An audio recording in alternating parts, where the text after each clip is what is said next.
Welcome to a brand new episode of Tech This Week. My name is Aplak. Hope all of you keeping well. So today I'm diving into a story that everyone's talking about. No surprises today. I'm going to talk about DeepSeek AI. Yes, everyone is talking about it, and it just makes us wonder and think what's going to happen in the world of AI, right? So DeepSeek AI, I know most of you know, it's a breakthrough innovative company, delves into AI, comes from China, and it's not just stirring the pot. It's literally rewriting the rules of the game. Imagine, a startup stepping into the AI ring, where Nvidia kind of reigns supreme and delivers a punch that literally shakes the champion. I mean, that's how I would put the entire DeepSeek story, right? And to back this claim, I think Nvidia felt the impact almost immediately. The company's stock plunged 17%, wiping out $550 billion in market value overnight. I think it is the historically single biggest drop on a day as far as the US stock market goes.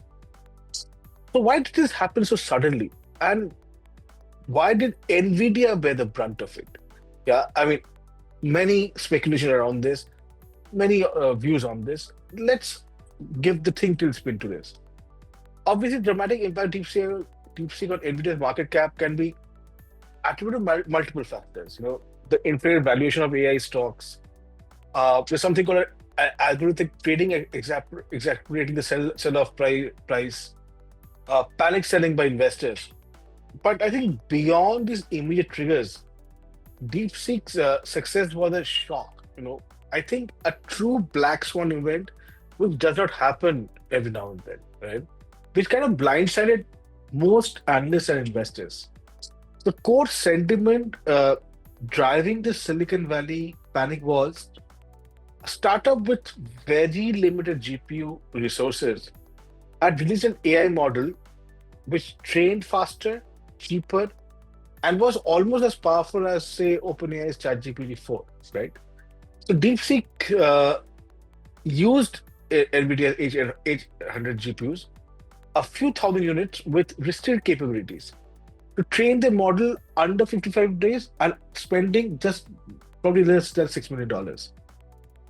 Just to give you a comparison, companies like, say, OpenAI or Google often deploy up to 16,000 high-end GPUs, spending exponentially more to train similar models.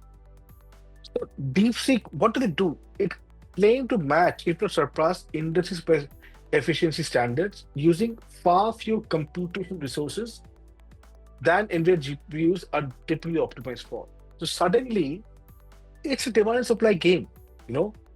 A market which was used to spending a lot is suddenly being done by spending much, much lesser. So demand reduces, there's the immediate output of the market cap fall that we see. So which left the investors questioning, if a startup like DeepSeek can achieve this, what does this mean for NVIDIA's future? But let's be clear, DeepSeek did not, invent some magical new hardware. It is essentially a company which is akin to what, say, a ChatGPT or OpenAI does, right?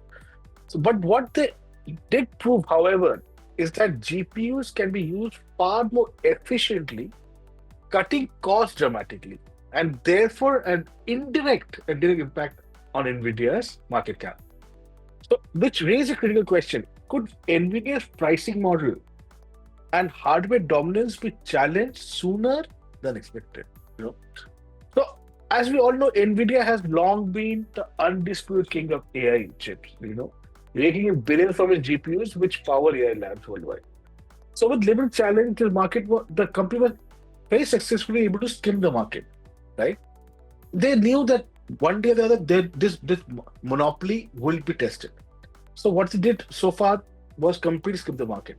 So, NVIDIA's monopolistic grip has kept AI GPU prices at very high pricing, creating significant barriers for startups and smaller players. So imagine a scenario, a small startup which is working on AI wants to train a foundation model. Just acquiring Nvidia GPUs could eat up their entire budget. So it's a classic case of pay to play, where the entry barrier is very very high. But history tells us monopolistic scenarios stifle innovation. Remember when Intel used to rule the CPU market right up till 2000s? For years, they made only marginal improvement until AMD shook things up with Ryzen, right?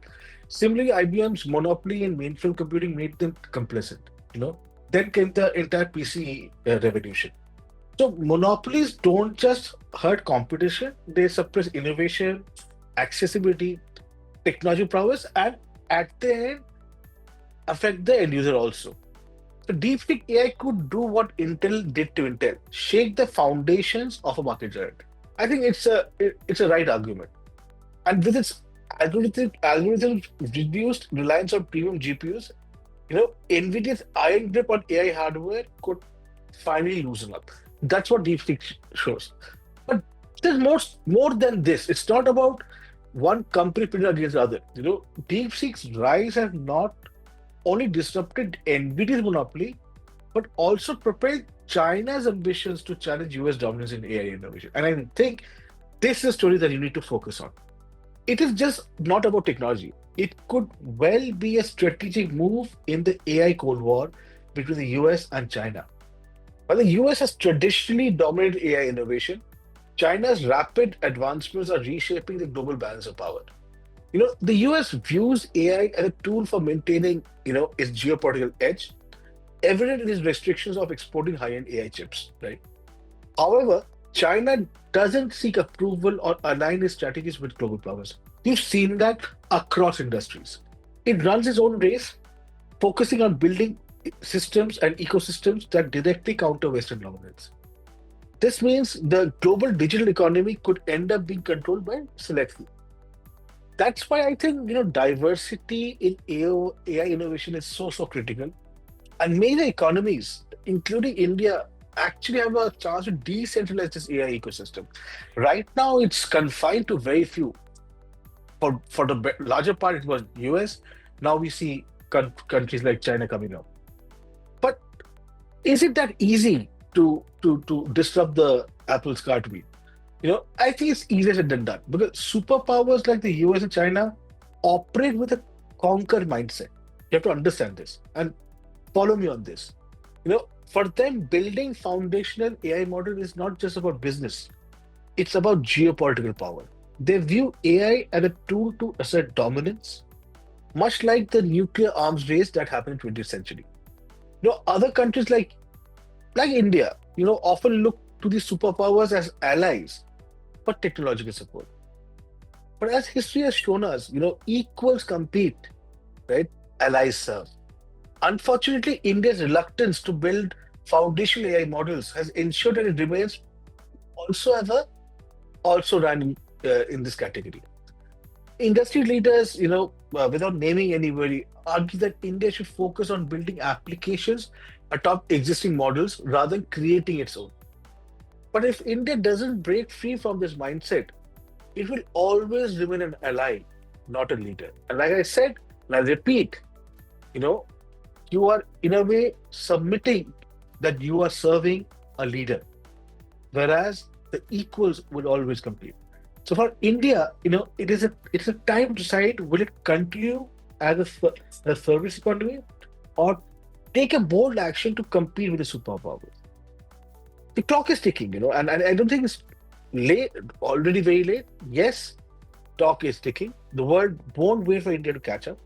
The question is, will India rise to the occasion or remain a bystander in the AI revolution story?